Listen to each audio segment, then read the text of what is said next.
O que significa pedir para Deus o pão nosso de cada dia? Mateus 6:11. Dá-nos hoje o nosso pão de cada dia. A princípio, esta súplica parece ser meio fora de lugar na oração de Jesus, principalmente porque este pão encontra-se estocado na despensa da nossa casa. Para as famílias que não sabem o que terão para o almoço, esta súplica parece fazer sentido, mas para nós e tantos outros que entram nos supermercados e abastecem as suas despensas para o próximo 15 ou 30 dias, não faz muito sentido pedir pelo pão nosso de cada dia. Sabemos que ele já está garantido na mesa hoje, amanhã ou até semana que vem. Por que então orar pelo pão de cada dia?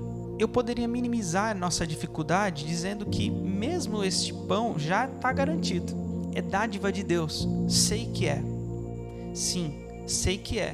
Porém, quero que pensemos mais fundo numa situação da seguinte forma. Um paciente com condições financeiras aguardando uma cirurgia no hospital. Provavelmente, sua preocupação será mais com a competência da equipe médica, com os recursos tecnológicos disponíveis e menos com a oração. A oração entra como um ator coadjuvante, caso alguma coisa aí saia do controle, mas não como a preocupação central, por exemplo. Somos tentados a crer que Deus está presente apenas nas sombras de nossa consciência, que Ele é capaz de atender às nossas necessidades emocionais confusas ou aos problemas para os quais a ciência não tem respostas, mas totalmente irrelevante para o pão de cada dia. No Pai Nosso, Jesus nos ensina que a oração não é uma ferramenta técnica que a gente usa para manipular Deus a nosso favor. Pelo contrário, é a forma utilizada para nos relacionarmos com Ele de modo pessoal. E ao suplicar o pão nosso de cada dia nos dá hoje, colocamos Deus no centro das nossas necessidades cotidianas. O que isso quer dizer? É que se Deus é percebido apenas nas fronteiras de nossas vidas, nas grandes crises ou nos grandes eventos, esta súplica não tem significado algum. Mas como Deus nos é revelado como nosso Pai que está nos céus, a súplica pelo pão de cada dia revela a presença de Deus no que há de mais simples e comum no nosso dia a dia. Essa seria uma compreensão interessante se não fosse incompleta. A Bíblia não nos deixa dúvidas de que o que Jesus está nos ensinando a pedir não é o pão material. Jesus está pedindo para que Deus nos dê algo mais do que o pão de trigo. Não é o pão material que está à nossa mesa. Ele está falando mais do que isso, por algumas razões.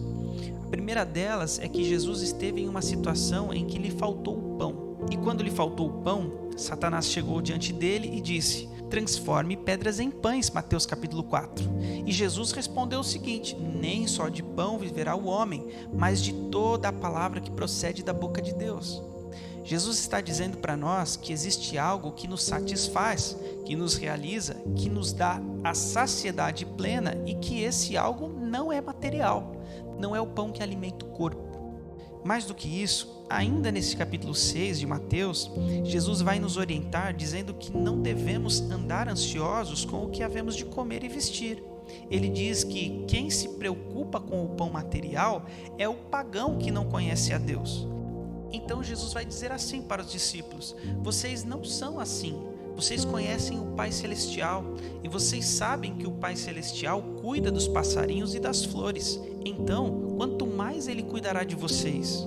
Em outras palavras, quer dizer o seguinte: não se preocupem com o pão, com o que vão comer amanhã, com o que vão beber ou com a roupa do corpo.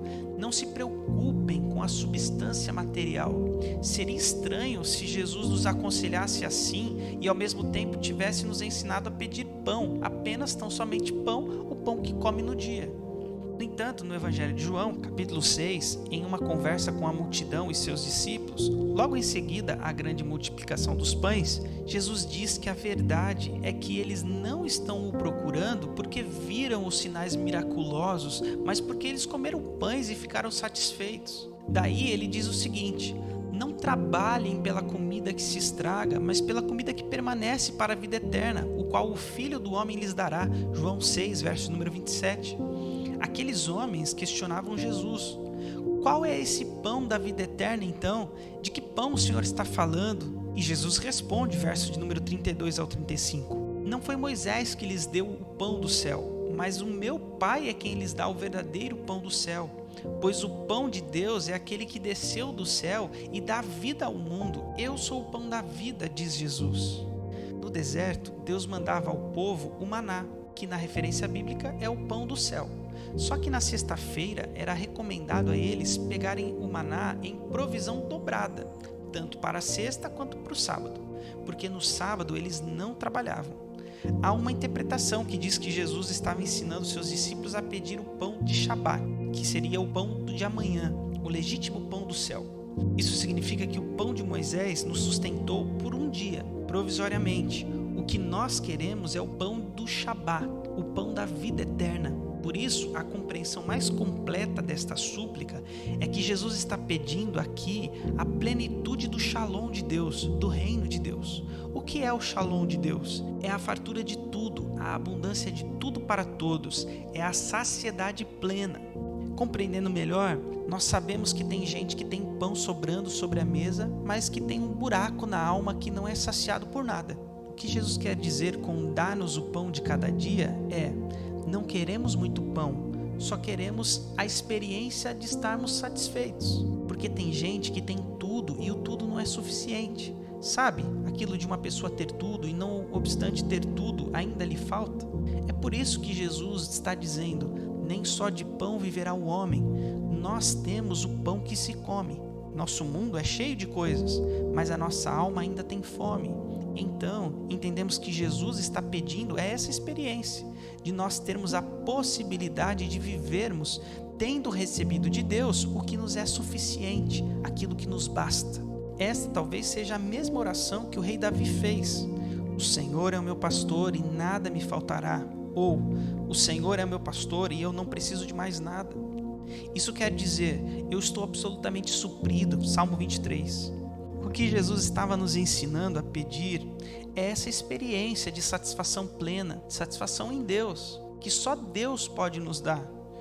Creio que somente quando tivermos essa experiência de satisfação em Deus é que entenderemos a experiência do apóstolo Paulo ao afirmar que aprendeu o segredo de estar contente em toda e qualquer situação, tendo muito, tendo pouco, tendo tudo, tendo nada, porque, diz ele, não tenho bem algum além de Deus. Que essa seja a nossa oração e nossa busca de experiência com Deus. Que pelo pão de cada dia superemos uma vida escrava das circunstâncias e possamos experimentar uma vida abundante, uma vida plena em Cristo Jesus, que é o nosso pão, pão da vida eterna. Amém.